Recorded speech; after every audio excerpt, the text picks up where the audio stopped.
5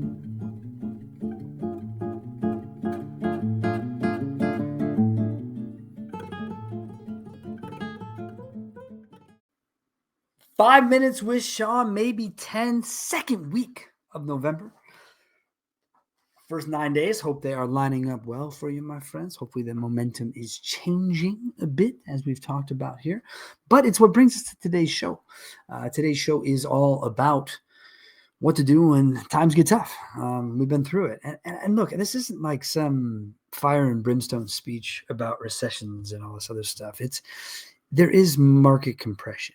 It's just a reality. Big rebates go away, consumer uneasiness, blah, blah, blah, blah, blah. It's a thing, and it happens from time to time, and we're just in that time. So this is not an overstating the sky is falling discussion. So please do not take it that way. However, because I have an awesome cross-section of badass dealer partners across the country, I'm able to hear and see a lot from a lot of different angles.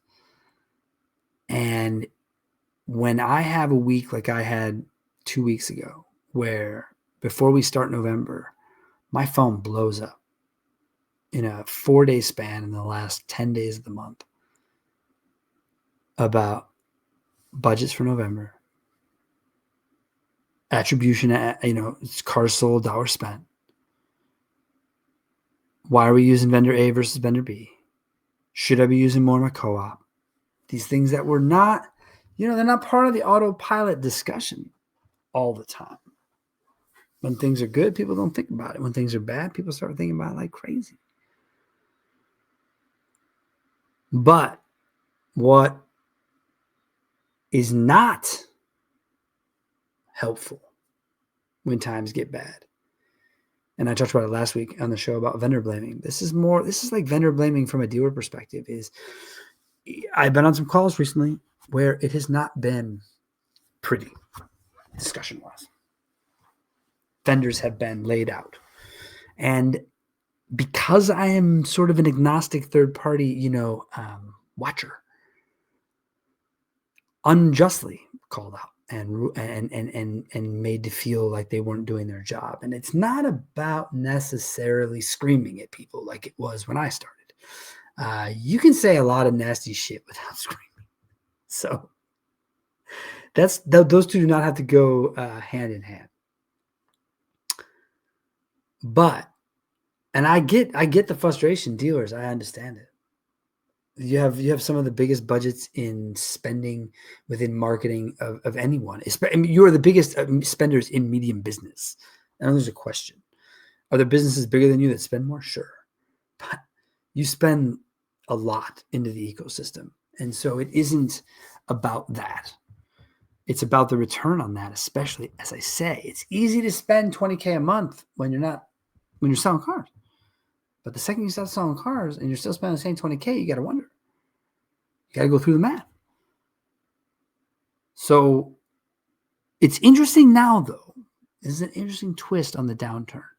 Last time we had sort of a compression around COVID, all that shit, whenever things were rough, the call was about third-party vendors.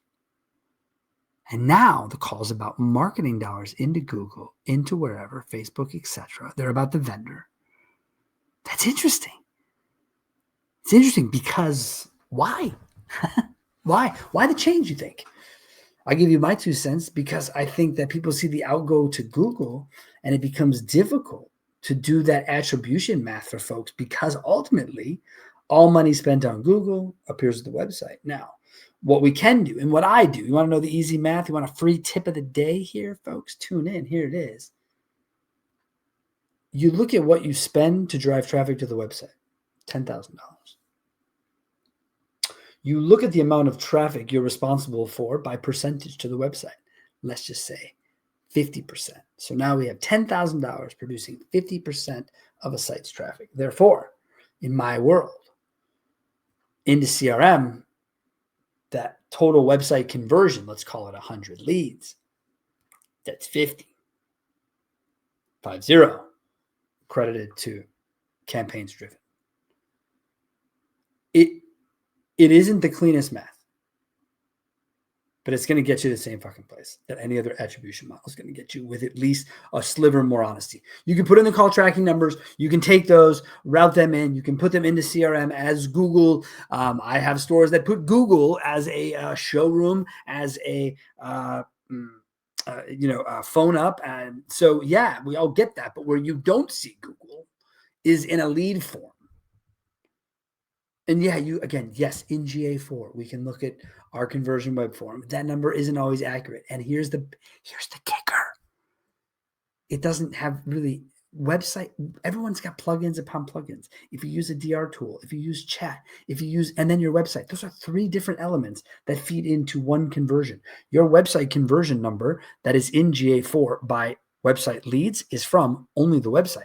Then you must go click on the comms. Then you must go find the third option if available with Roadster or whatever. So that's not the math. We take all that math, we combine it into what we call website conversion total in its total. Because those are tools of conversion, folks. Those really aren't, if you look at like the trade pennies of the world, it's not really a marketing dollar spend as it is wherever you put your website. I guess if you put your website under marketing, but fuck, man, website's a cost of doing business. Where do you put your CRM? Like, that's where I put my website. That's where I put, outside services for guys like me. Okay. that's what we're into here.